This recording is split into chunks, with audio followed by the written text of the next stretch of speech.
Hadis yang ketiga dari Abu Hurairah radhiyallahu an dari Nabi sallallahu alaihi wasallam bersabda, "Idza zanatil amatu fatabayyana zinaha falyajlidhal hadda wala yusarrib 'alaiha summa in zanatis saniyata falyaljidha al hadda wala yusarrib 'alaiha summa in zanatis salisata falyabiha walau bihablin min syahrin." Muttafaqun alaih. Jika seorang budak wanita berzina dan zinanya terbukti, nah ini kan berarti benar ya, berzina, zinanya terbukti, maka hendaklah ia didera sebagai had. Didera itu dicambuk. Kalau budak itu cambuknya setengah orang merdeka. Kalau orang merdeka itu dicambuknya 100 kali. Kalau budak itu dicambuknya 50 kali. Ya, dicambuk, jepret, dicambuk lagi jepret, kan begitu ya. Tapi kata baginda Rasul, jangan diolok-olok. Iya, dia berzina, tapi stop, jangan diolok-olok. Apa maknanya? Tutupi aibnya, diam. Cukup tahu, jangan diumbar. Paham ya Bu ya? Kemudian dia zina lagi untuk yang kedua kalinya. Tadi zina yang pertama cambuk 50 kali. Jangan diumbar, kata baginda Rasul. Jangan diolok-olok, jangan dicemooh. Ya Bu ya. Ini subhanallah baginda Rasul itu betul-betul menjaga ya Bu ya. Walaupun orang ini pendosa, nah kita ini umat baginda Rasul. Maka kita harus mencontoh bagaimana Rasulullah memberikan contoh kepada kita. Dia berzina lagi untuk yang kedua kalinya, maka hendaknya dia didera lagi sebagai had. Orang kapok budaknya. Zina lagi, cabuk lagi sebagai had. Ya, penegakan hukum. Apa kata baginda Rasul? Kemudian jangan ia diolok-olok, masya Allah. Zinahnya udah 2 kali Bu, nyata zinahnya, tapi tidak boleh diolok-olok, kata baginda Rasul. Kemudian ia berzina lagi untuk yang ketiga kalinya, maka dia dijual. Juallah dia sekalipun dengan harga seikat rambut, masya Allah. Artinya apa? Murah banget. Kenapa murah banget? Karena gak ada harga dirinya perempuan yang kayak begitu tuh. Ya, tidak ada harga dirinya. Orangnya nyata-nyata berzina Bu. Ini biasanya banyak terjadi di masyarakat ya Bu ya. Maaf, di mana kita ini menganggap hubungan badan di luar pernikahan itu sesuatu yang lumrah. Kan begitu ya. Sudah sampai kepada tahap seperti itu kita ini zamannya. Misalkan ada tetangga ibu anaknya zina, na'udzubillahi min dzalik. Apakah boleh diolok-olok? Tidak boleh. Apakah boleh dihina? Tidak boleh.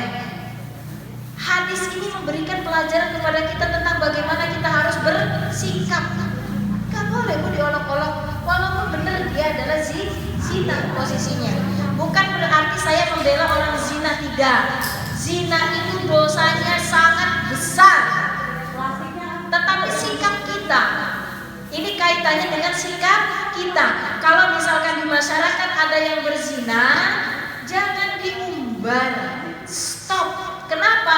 Karena itu yang dicontohkan oleh baginda Rasul. Dan ingat, negara kita adalah negara hukum. Apalagi sampai main hakim sendiri. Tidak boleh. Kalau ada yang zina, jangan disebar luaskan. Jangan main hakim sendiri. Kenapa? Karena kita negara hukum. Dan baginda Rasul juga mencontohkan untuk tidak diolok-olok. Walau nanti ada pelajaran yang akan kita petik. Kalau kayak begitu Bu Ustadz gak ada efek jerahnya dong. Akhirnya zina semakin merajalela dong. Enggak. Kita kita berkewajiban untuk mengingatkan dia, ya, tapi tidak untuk mengejek, apalagi memprovokatori orang lain supaya benci sama dia. Tidak. Bagaimana sikap kita dengan orang yang pezina, orang yang melakukan dosa? Jangan ngopi bareng. Hanya itu, Bu. Jadi kalau misalkan ada orang yang berzina, ada orang yang mabok, ada pencuri, ya, yang melakukan perbuatan-perbuatan yang tidak semestinya, sikap kita itu adalah pertama ingatkan dia, yang kedua jangan kita mengolok-olok dia, ya kan? Apalagi sampai main hakim sendiri, itu tidak boleh. Yang ketiga, jangan ngopi bareng. Apa maknanya? Jangan berteman, kumpul sama dia, nggak usah. Itu batasannya. Batasannya itu, ya. Apalagi apet gitu ya, bersama, bergaul gitu kan, sehingga dia merasa atau dianggap, oh, masyarakat menerima dengan perbuatan ini. Tidak. Hadis ini mengajarkan kepada kita sikap bagaimana kita bertindak menutupi aib, tapi juga supaya tidak berkelanjutan. Pertama, tegur dia. Kedua, ya, yang kedua, tutupi aib dia dengan cara tidak mengolok-olok. Yang ketiga, jangan ngopi bareng. Itu bahasa saya gitu. Jangan berteman. Jangan akrab. Udah tetangga sama tetangga aja, ya, sekedarnya saja. Tidak boleh juga kita musuhan, kan begitu ya Bu ya. Jadi Islam itu indah nggak Bu? Indah. Kita tahu dia melakukan dosa. Kewajiban individu ketika orang melihat perbuatan dosa itu harus mencegah kemungkaran, tapi tidak diolok, ya. Dicaci, dimaki, apalagi sampai diusir, itu gak boleh. Kenapa? Kita ini negara hukum, dan Rasulullah tidak mengajarkan itu. Baginda Rasul tidak mengajarkan itu. Bahkan ini zina sampai 3 kali, derak dia, jangan diolok. Derak dia, jangan diolok. Jual dia dengan harga yang murah. Memberikan pelajaran, maknanya ke sana. Ini sangat penting Bu. Kenapa? Karena ibadah itu bukan hanya sholat Bu. Ibadah itu bukan hanya ngaji. Ibadah itu bukan hanya puasa, bukan hanya zakat, bukan hanya sedekah. Menuntun orang ke jalan yang benar itu juga ibadah. Menutupi aib saudara kita juga ibadah. Ibadah amar ma'ruf nahi munkar ini ada kaitannya, makanya saya agak loncat ke sini karena memang kaitannya dengan amar ma'ruf nahi munkar. Harusnya babnya bab amanah, tapi saya lanjutkan ke sini ini karena kaitannya tentang yang kemarin tentang amar ma'ruf nahi munkar. Amar ma'ruf nahi munkar kewajiban individu setiap muslim, ya. Jadi kalau melihat amar ma'ruf, kalau melihat kemungkaran, itu kewajiban muslim semuanya, individu. Ini saya tekankan kembali, bukan hanya tugasnya RT, bukan hanya tugasnya RW. Paham? Karena sesungguhnya amar ma'ruf nahi munkar itu adalah kewajiban setiap individu. Ini kemarin sudah saya bahas panjang kali lebar, ya Bu ya. Jadi hadis ini memberikan pengajaran kepada kita. Benar dia berzina, nyata dia berzina. Ini hadis yang ketiga nih, budak nih kan. Benar dia berzina, nyata dia berzina. Tapi baginda Rasul mengajarkan kepada kita, jangan diolok, tutupi aibnya, jangan ngopi bareng sama dia. Cukup itu yang kita lakukan, ya. Tidak boleh main hakim sendiri, tidak boleh sampai mengusir. Kan begitu ya, karena bagaimanapun juga negara kita adalah negara hukum.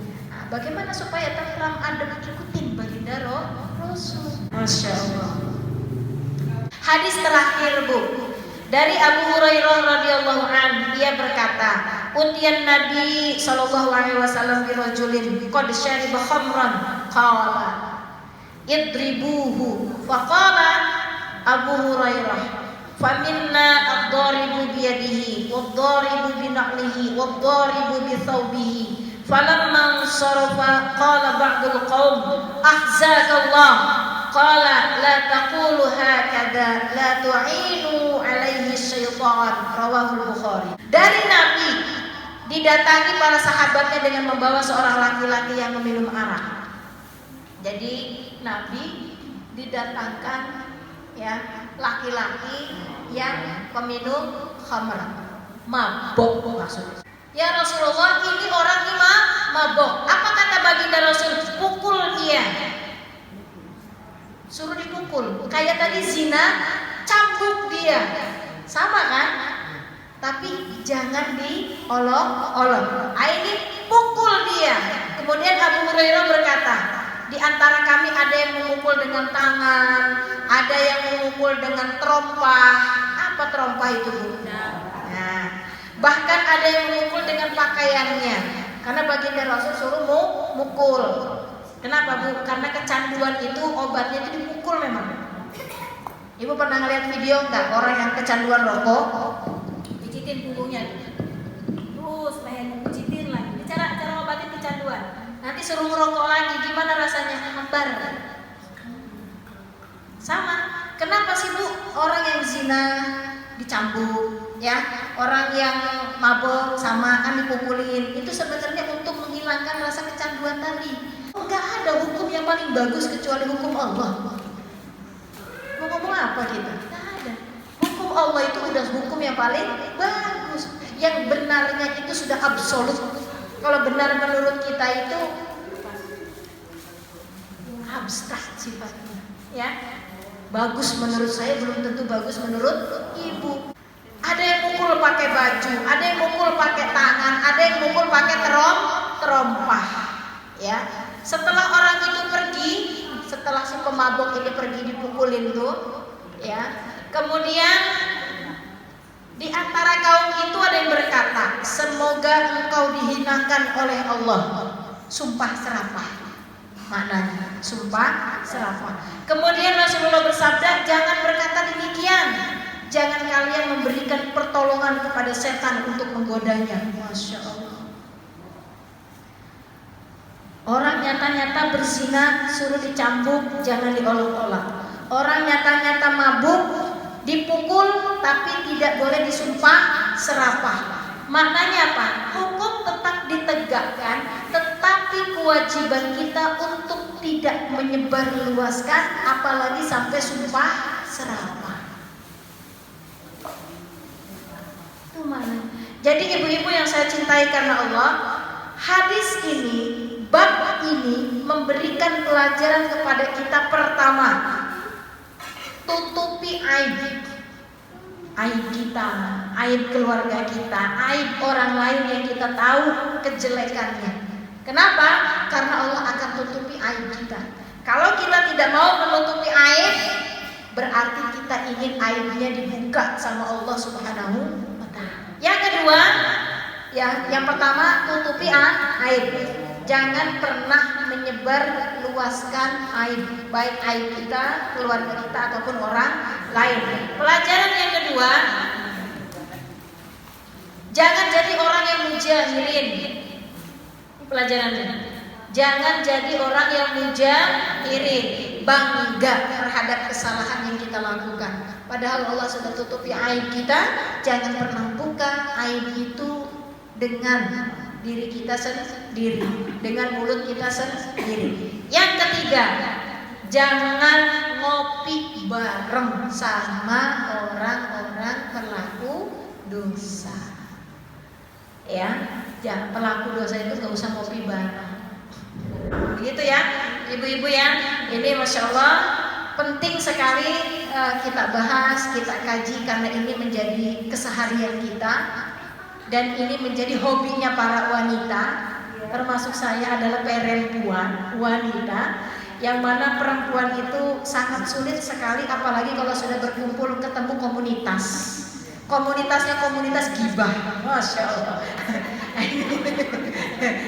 Baik gibah secara langsung maupun gibah secara online. Hati-hati. Ingat, Rasulullah memberikan contoh kepada kita untuk menutup aib saudara kita. Kita tinggal di negara hukum, tidak boleh main hakim sendiri. Kira-kira itu yang bisa saya sampaikan. Ada waktu 10 menit untuk tanya jawab. Silakan.